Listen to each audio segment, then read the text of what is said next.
Siamo a 168 ricoveri Covid, di cui oltre 70 a Treviso, abbiamo 3 persone in terapia intensiva e abbiamo 8 persone in semi-intensiva.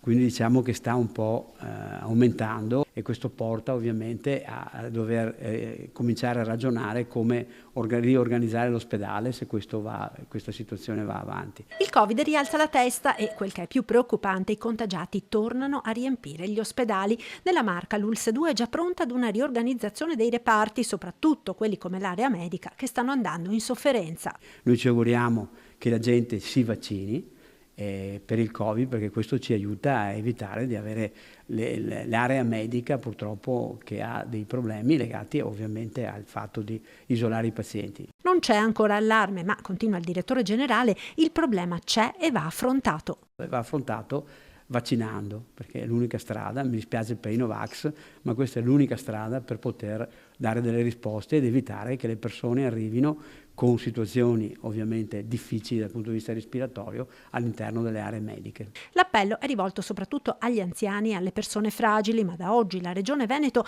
ha aperto alla popolazione generale il vaccino anti-Covid che può essere somministrato anche assieme all'anti-influenzale. Noi apriremo qua a giorni ulteriori vaccinazioni, dando proprio numeri importanti. Adesso speriamo che la gente arrivi.